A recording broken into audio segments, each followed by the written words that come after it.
Welcome to Fintech Uncut, the quiz show with candid commentary on the biggest fintech and financial services news of the week that was.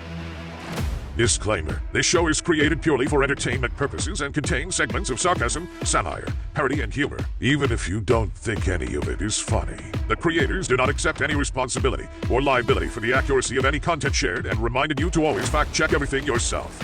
And now, it's over to your Quizmaster. Hello everyone, welcome to Fintech Uncut, the quiz show with candid commentary on the week's biggest fintech and financial services stories with the wise guy, the other guy, and Judge Mary. Because we got a remark to ask cats and dogs to listen to our show, but not rabbits, we added a few fintech rabbit questions in the show to make up for that. Can you guess how many? I am Rik, your host of the day, eager to know who will win in this week's quiz.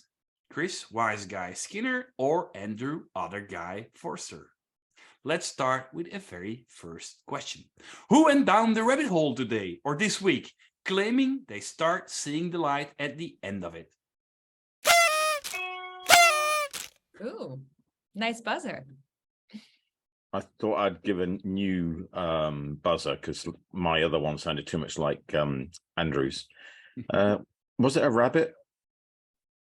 A rabbit going down the rabbit hole.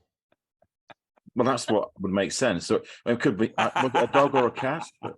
Maybe Elon Musk. Well, I think if you think about who goes down the rabbit hole, Alice always goes down the rabbit hole. And here in the UK, there's a lady called Alice Beer who went on UK ITVX, and she did a whole show about hustle your way to a bigger bank balance. See, I got fintech in there. And it's all about using side hustles to increase your bank balance, which is quite appropriate, seeing that I published a blog this week all about how side hustles make your employees more entrepreneurial. Side promo. Exactly. Blatant, unshamed promo. I always knew you were a hustler. 100% hustle. I've got a feeling that it might be Prince Harry, because I would like to throw him down a rabbit hole. Anyway. I think that Visa's going down a rabbit hole at the moment, it looks like. Big news today that Visa potentially is considering an acquisition of FIS. And seeing that we spoke about FIS on a couple of shows ago, they're in a bit of a mess at the moment. And although I think that the light at the end of the tunnel that you're talking about is maybe the light of the regulator shining a light on the proposed acquisition. So I don't know whether that's going to go well or go the same way as the Plaid one did. Smart idea, but unfortunately I listed the question before that news came out. So it must be something else. I'll bring you breaking news stories and it's the wrong answer because you're too slow. Yeah. Maybe it's Stripe. I mean, news about Stripe this week is that they have a valuation of around $50 billion, which is well down on a year ago when they were valued at $220 billion.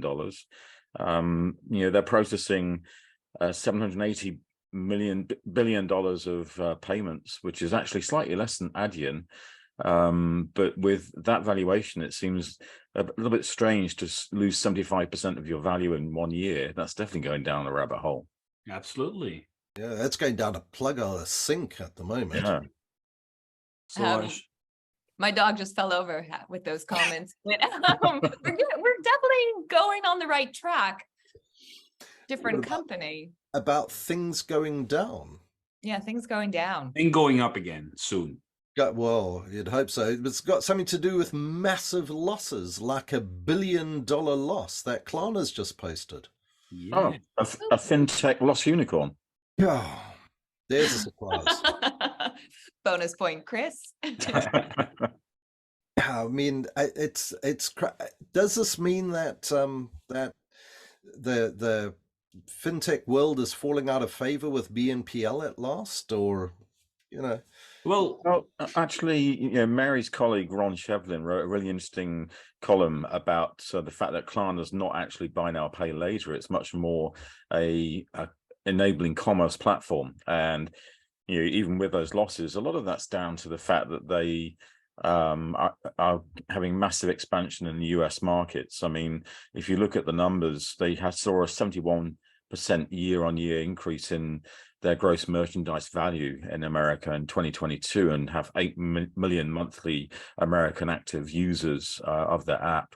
33% increase on year before. I'm doing all this just to make sure that Mary gives me points for mentioning Cornerstone, Ron Shoplin, and numbers. Well, it was a good piece that Ron wrote. All right. We're both yes, Rik. Yeah, but how they also had a claim to see light at the end of the tunnel. And well, that's to do. I'll go for the bonus points then. The light at the end of the tunnel is due to the fact it's linked to another story where they will be introducing fees. They're going to be charging late fees, and they're going to be chasing down customers that haven't been paying them. And hopefully that's going to contribute to pulling them back into the profit margin that they're aiming for. Interesting point in that article that I noted was that they're going to be assigning a portion of those fees to improve, I can't remember what it was something around customers, but basically they're going to use a portion of those fees to help bail out customers who have got into debt from buy now, pay later. It's a bit like saying I'm a drug dealer and I'm going to pay for my people to go to rehab. Wow. Still like BNPL, sorry. Not a fan. Yeah, the I think yes. they have an issue in that Apple is about to launch their own version of BNPL. It'll be interesting to see what happens when that is in the fray. mm-hmm. And it's like under attack here. The CFPB just put out a study about, how buy now, pay later is often used by people who are struggling financially. And so it's definitely an area getting tons of scrutiny here in the US. But to your point, there's a wait list for this in the US. And an aside, several years ago, I went to a very fun party hosted by Klarna in LA. They definitely really lean into the entertainment angle. Was it with Snoop Dogg? Yeah, with Snoop Dogg. They had his dogs in that commercial, and I was like, oh, okay, yeah, this is a good fintech party. I'm only going to those fintech parties with Chris Skinner, with Andrew. Okay, points. We are at 7-7. Andrew would have gotten the extra point, but Chris got that bonus point. But then Andrew got another point for adding on his first positive answer. Anyway, I'm not a judge. According to him. Second question. Question number 2. And I'm going to start with a quote. You may go into the fields or down the lane, but don't go into Mr. McGregor's garden. Your father had an accident there. He was put in a pie by Mrs. McGregor. This quote came from the book, The Tale of Peter Rabbit. One moment, guys. From the book, The Tale of Peter Rabbit. Now, back to fintech. Who is at risk of being put in a pie according to this week's news? I buzzed early, so I don't know if you want to rule me out there. No, we want you in. Well, I'm not going to win anyway. I'm just wondering how you can guess the question, Andrew. Well, because he said pie, and PewDiePie made the news this week. Not so much having a pie, you've got the whole thing about the bun in the oven. Well, he's got a pie in the oven. His partner's pregnant, and apparently that broke the internet. And if you want fintech related, he's got an estimated net worth of $40 million as a YouTuber. So, maybe there's hope for us yet on this YouTube thing. I just don't understand why Rik's talking about rabbits all the time. I mean, maybe it's because it's the year of the rabbit in the Chinese New Year. That's not a question. Well, the sign of the rabbit is longevity, peace, prosperity. But for your information, I am a metal rat. And a metal rat is smart, quick-witted, flexible, adaptable, and outgoing. Unlike Andrew, who I think is probably the year of the goat. And the goat is actually the year that's viewed as inadequate and destined for bad luck. Oh, that's so mean. It's mean. My gosh, are we on Jerry Minus Springer? 5. Yeah, I think he gets bonus points for that. And it has nothing to do with the question. Well, it's rabbit related. Yeah. Rabbit related. All right. Make it But back to two. fintech. Make it a 2. Who is at risk of being put in a pie? So Somebody We've coming got off. some bad news and risks to be. If it's rabbit pie, it must be that news that Visa is thinking about eating FIS. And if you didn't see that headline, basically, we spoke about FIS the other week, dropping. We also spoke about Visa last question. Yeah, well, I'm coming back to it. Maybe Visa's going to eat FIS. Yeah. And spit them out. No, I think it's to do with somebody coming off the rails. Me? Yeah, that was my, and maybe because my English not that well. I am native Flemish, but being put in a pie for me sounds pretty like negative. Not just being eaten, but you're being put in a pie and then they're gonna eat the pie. So I think Andrew is looking at the right direction here. I was going to tell you, I don't think it sounds so bad to be put in a pie. Well, unless you're the rabbit. Yeah, that's true. Yeah, and Chris is partial to a bit of rabbit pie. Yeah, I'm just trying to work out what pi equals. It's 3.172 something or other. Anyway. Yeah. So, Andrew. It's about Rails Bank, Railser, which the FCA is basically putting them on notice for restructuring at the moment. They've run into a bit of trouble. All started coming undone over their proposed acquisition of Flutterwave, I think, and that's where all the dirty laundry started coming out. Yeah, I mean, Flutterwave were going to buy them, but that fell through. But I don't really know what's going on because it was Rails Bank, then it became Railser, and Nigel Verdon is a entrepreneur who was doing great stuff. I don't quite know how it came off the rails, to be honest. Yeah, that's what I'm curious about. So no one has hot gossip on this? Is he called Niger now? No. That was a really bad attempt. Yeah, bad attempt. As I looked I did my Rik face just then. I can say it could be neither, as in neither, never, and they can go this way again. All right. Well, we got there. So there's trouble in paradise always. Let's see. Points. It's getting hard. I feel like I'm saying on a 1 to 10, but let's bump it up. I'm going to say Chris with 12, Andrew with 15. Chris got a little negative ding there for his hostile behavior. Yeah. All right. Next question. I'm still going to call him a goat. The greatest of all times. I'm the goat. There is a saying that all politicians should have 3 heads. 1 to throw in the ring, 1 to walk through, and 1 to pull rabbits out of if elected. Which rabbit did Western Union pull out of their hat this week? That was me. You really do have a rabbit fetish this week, Rik. I am. That's because of a comment we got on social media from a rabbit lover. Well, do you know why? Sorry? Was it Theo? Yeah. Yes. I was going to keep it anonymous. I spoiled it. Theo, I love. Theo's only got 1 rabbit. She had 2, but 1 was a nutcase, so she had to get rid of it. And rabbits get lonely because they're very social. They like to have other rabbits around, for obvious reasons, I guess. Do you know why a rabbit's foot is thought to be lucky? No, why? Well, it goes back to the 1900s, and there was adverts around, and I saw one which said that the left hind foot of a rabbit killed in the country churchyard at midnight during the dark of the moon on Friday the 13th of the month by a cross-eyed, left-handed, red-headed, bow-legged man riding on a white horse will keep bad luck away from you. Wow. Well, Okay. that can be the Quizmaster next week. For Chris, reading audiobooks, murder mysteries, perhaps. Love I'm into all that novels. stuff. Times change. Well, I think Western Union, it's good news for all American cigar smokers, actually, because Western Union announced this just a couple of days ago that they have opened up direct payments to Cuba from all 50 states in America. So that must be good news to the American cigar smokers. Then, yeah. Yeah, but no.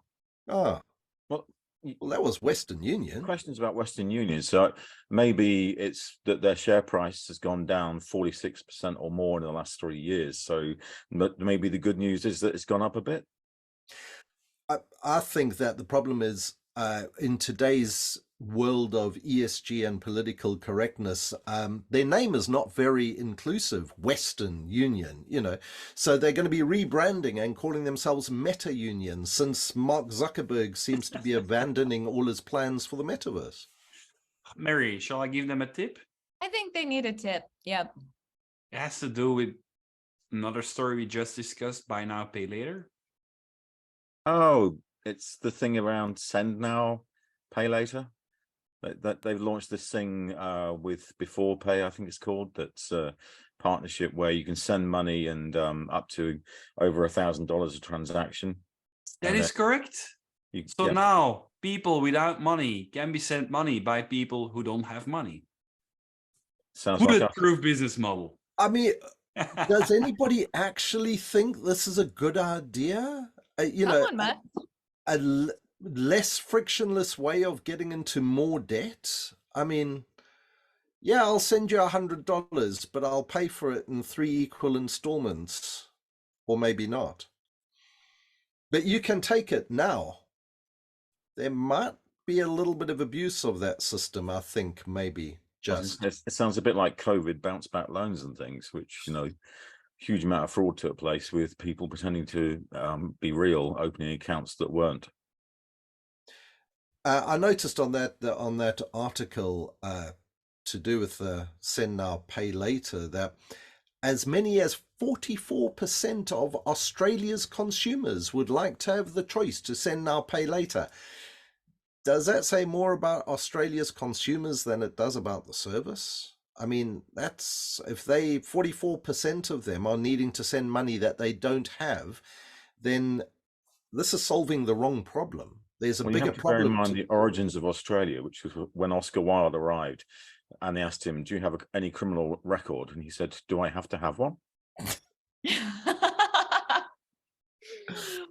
Yeah, we won't go into whether or not that's an entry criteria.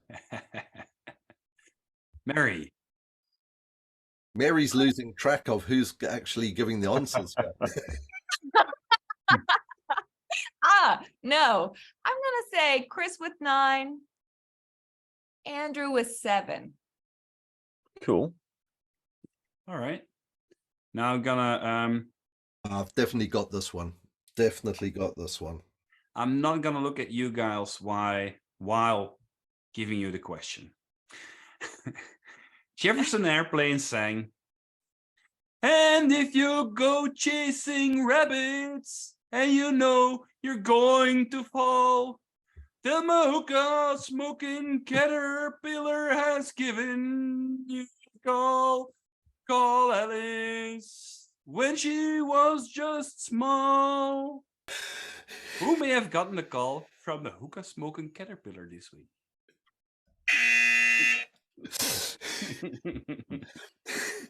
It's safe for you to take the earmuffs off there, Chris. Thank you. Well, I think that the people who got the call were the energy providers, and the hooking smoker caterpillar was our good friend Elon Musk, because we know he likes a bit of a smoke, right? And he tweeted this week his Master Plan 3, which is sustainable energy for all of the earth. And that tweet's had over 30 million views when I checked it a little while ago. So I think, he must have been smoking something when he put out that tweet. And yeah, I reckon it was the energy providers that got the call from him. That's close to Fintech Uncut's latest TikTok move, isn't it? Yeah. In terms of views. And actually building on that, I actually think it is to do with smoking dope, because I don't know what hookah is, but a hookah smoking caterpillar, it's got to be something to do with dope. So maybe it's to do with the fintech firm Dutchy, past the Dutchy from the left-hand side, by the way. But there is actually a fintech company called Dutchy, which provides payments and services all around cannabis. Oh, actually, I've got another cannabis-related one that I thought might be the right answer. I think the person who might have got the call was an estate agent in Los Angeles, because there's a cannabis entrepreneur there who has just put his house for sale on the market for $38 million. And one of the key features of the house is he's got a custom smoking room that he spent over $100,000 for the ventilation in his smoking room. So he's definitely a hookah smoking caterpillar. So it's my turn to ask questions this week, in that you're still sticking to rabbits, Rick, because I recognise that was Jefferson Airplane's White Rabbit. But as you were talking about caterpillars, do you know how many eyes a caterpillar has? Oh, Oh, I don't. Go for it, Mary. No, I don't. But 80. Any idea? 80. 12. 6 on each side. Huh. Just That thought is I'd mention it. Is that a fun fact? Interesting. I've got lots of trivial rubbish that I can throw at you if you're interested. well, what do they do with all those eyes? Look around. Yeah. Damn it. All right, but back to the question. I would say, small tip, don't take it too literal. It's not about caterpillars. It's not about hookah smoking. Yeah, in a way it is. But it's about like somebody being on some planet of but yeah, deluded maybe. Well, diluted. That's another clue. Yeah. We smack talked them at a previous episode. you're getting there, Andrew. Yeah. Yeah, some people who maybe their accountants thought that they were deluded, their auditors.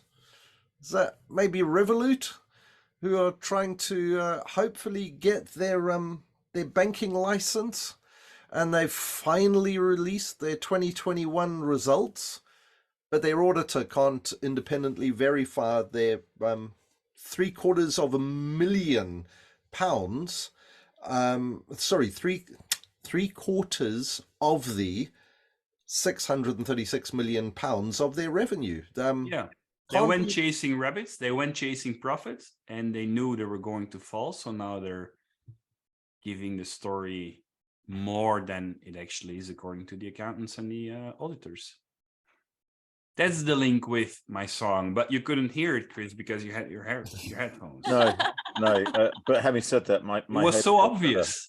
Yeah. It was so obvious. But I mean, it is interesting with Revolut in that their auditors are BDO, and they said that the company's revenues may be materially misstated. And bear in mind that I think they've missed 4 accounts filing dates, so they're way behind. I'd be amazed if they get a UK banking license, and if they do, it probably is not a bank that I would open an account with. Yeah, I think the FCA have got some questions to ask around there. I mean, they should be on their best behavior at the moment in order to get the banking license first. And with behavior like this, do they actually justify getting a banking license? And if the FCA approves it, and there's 2 authorities, yes, that have to approve. Yeah, and when your auditor says we've been unable to satisfy ourselves as to the completeness of the accounts and the revenue reporting, it raises red flags. How does one get, by delays here? How do you even create the delay? Well, as a company, you can you can get a 3-month postponement of filing accounts, and then you have to pay a late filing fee if you keep doing that more than once. And they've done this 3 or 4 times. I can't remember the exact. Can you buy now, pay later? I want to see your company do it. It's more revenues now, accounts later. Yeah. All right, Chris, he won this round. Chris with 8, Andrew with 5. Chris is winning. I'm not gonna show my entire fiscal administration, but I can buy now, pay later my taxes. Oh. No. Whoa. Whoa. I have some of them. Not all of my taxes, but this was for my car. Yeah. Buy now, do you pay actually later. pay your taxes, Rick? I thought you avoided them. No. I'm a taxpayer. Oh, okay. Yep. Big reveal of this. All right, Mary. 2 Yes. points. Yeah. Yes, Oh, we did Mary's them. already We've given them. done You them. weren't paying attention. Are you not listening? No, I Jeez, was- Rick. Chris had 8. Andrew has 5. Okay, next Got my question. handy Excel sheet I over thought I here. had 9. What? I'm Don't adding a confuse bonus me. one. It is early here. The brain is kicking into gear. All right, 2 more questions. 2 more questions. One of Bugs Bunny's enemies was the Tasmanian devil. Did you know that it is nearly impossible to find that animal in mainland Australia? Do you know who or what is about to follow that example? Related to financial services. So what is close to getting extinct? Well, Australian police are close to getting extinct.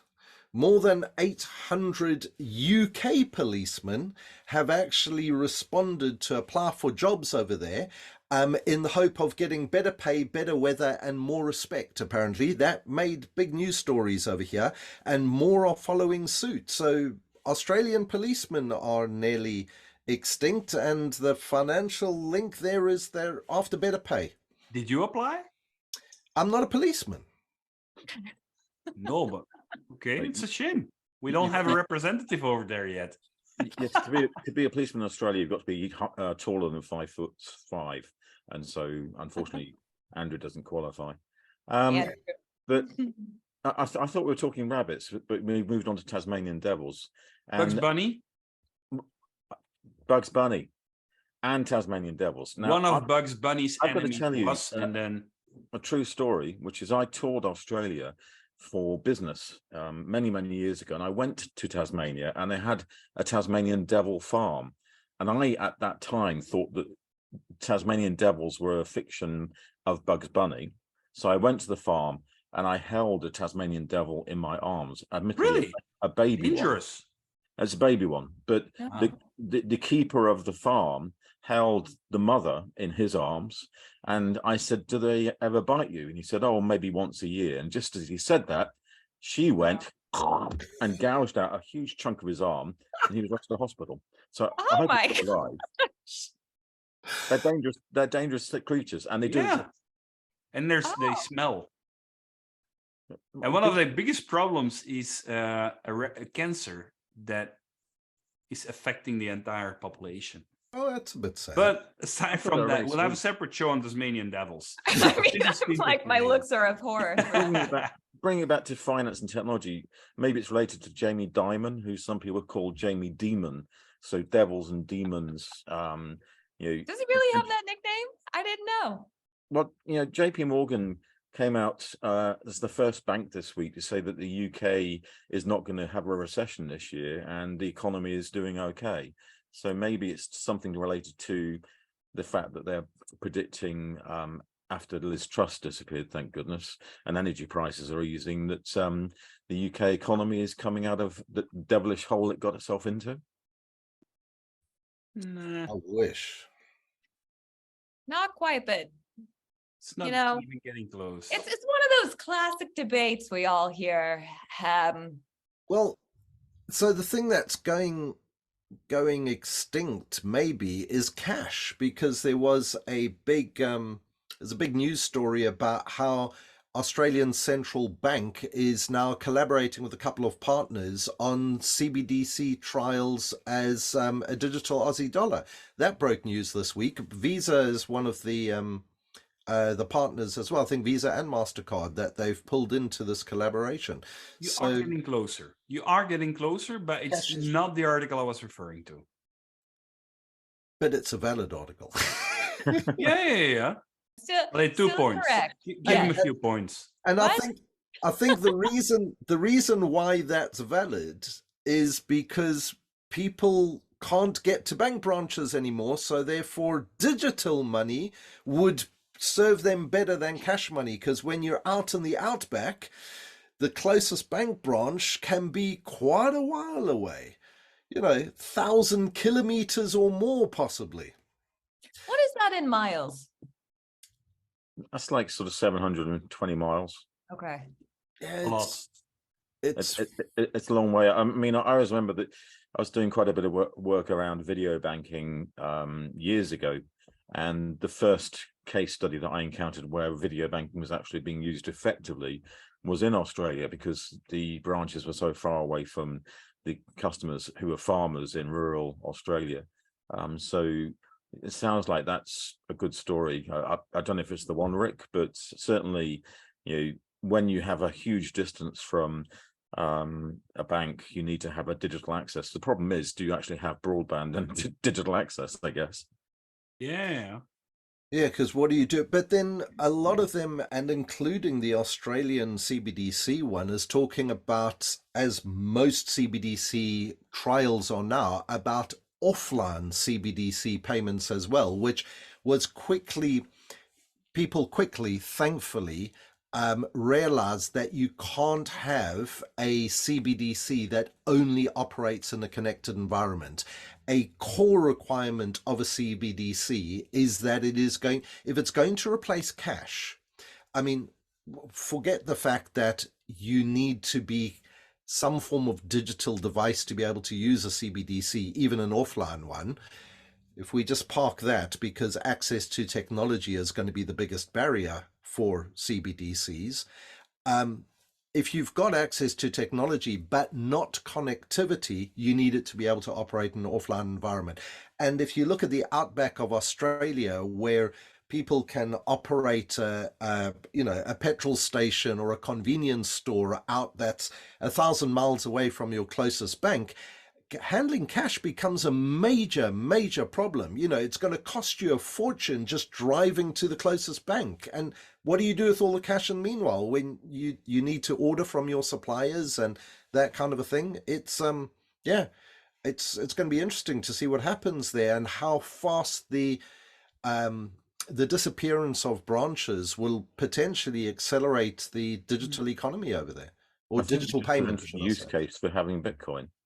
Yeah, well, some form of digital thing. Maybe not Bitcoin. Seeing that you can't buy anymore, Chris. So I thought Chris was going to win this, but Andrew, that was like impressive. So here we go. It's back to a 8-8. Tied that round.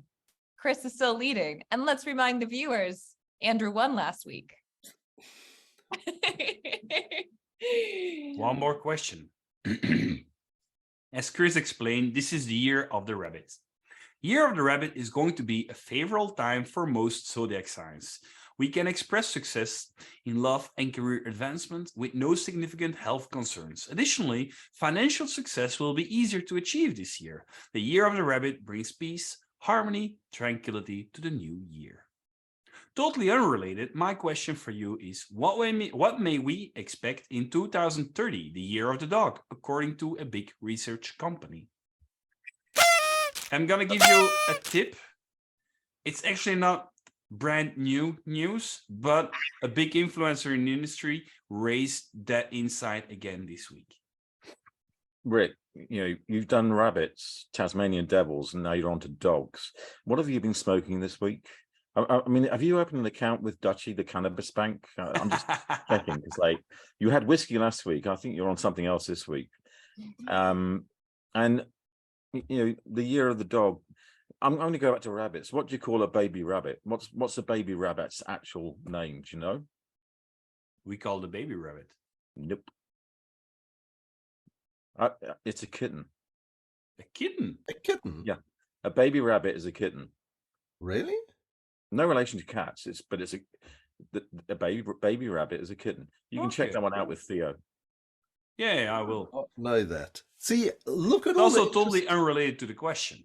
But interesting and unexpected. Yeah, the interesting facts about rabbits that you're finding out on this show this week. We're gonna have one super fan this week. Yeah.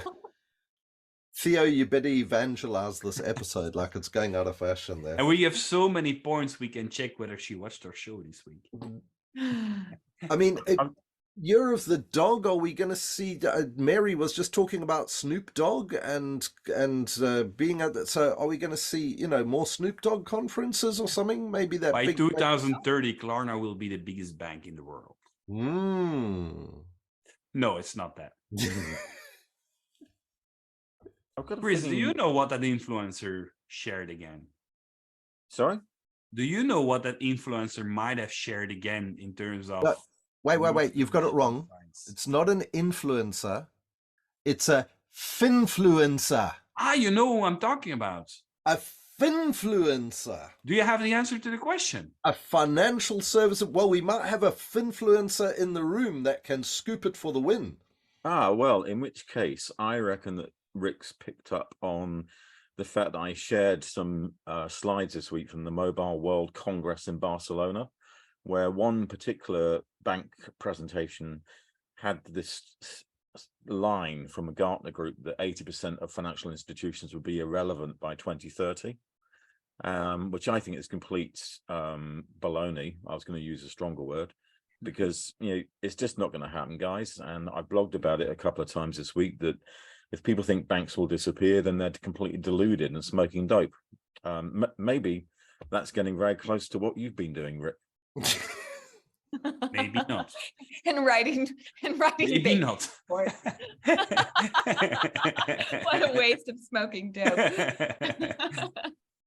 Mary, was that from experience there? Oh yeah, I just here's my forecast. My bar.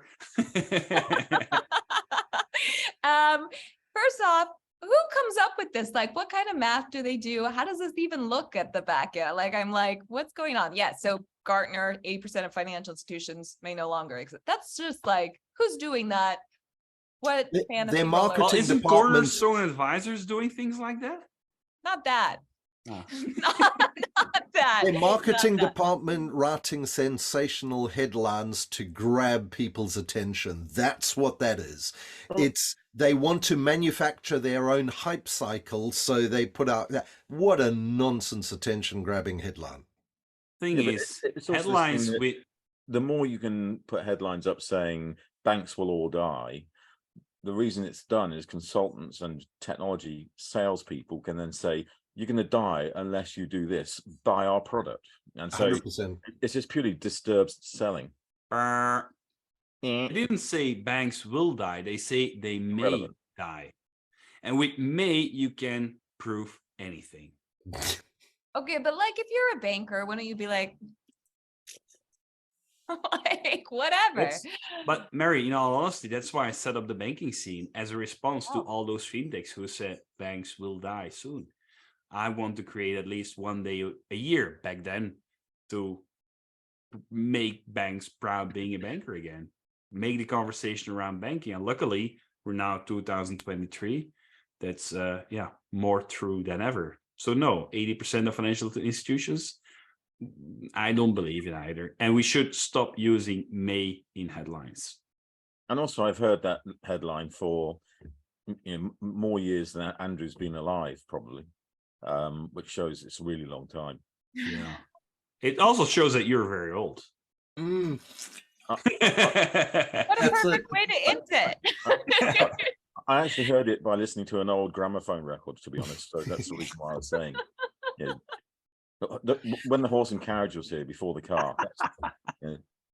Well, I guess we're hearing it now with AI, killing jobs off. 9 was what Chris earned this round. 5 is what Andrew earned this round, bringing our winner back to Chris Skinner. Yay! Alrighty, congratulations, Mr. Wise Guy. Skinner the winner. Skinner the winner. All right. Thank you all for joining, for answering our questions as well, Mr. Wise and other guy. I cannot wait for more international fintech news coming soon. If you like our show, make sure to register on our website for newsletter or thumbs up our show in your favorite podcast channel. If you're a real fan, have a look at our merchandise. Don't forget to subscribe whatever channel you're on. This was the 14th episode of Fintech Uncut, and we hope to entertain you, your colleagues, your friends, your connections and followers, your cats, rabbits, and dogs very soon again. Bye-bye. Time for some rabbit pie.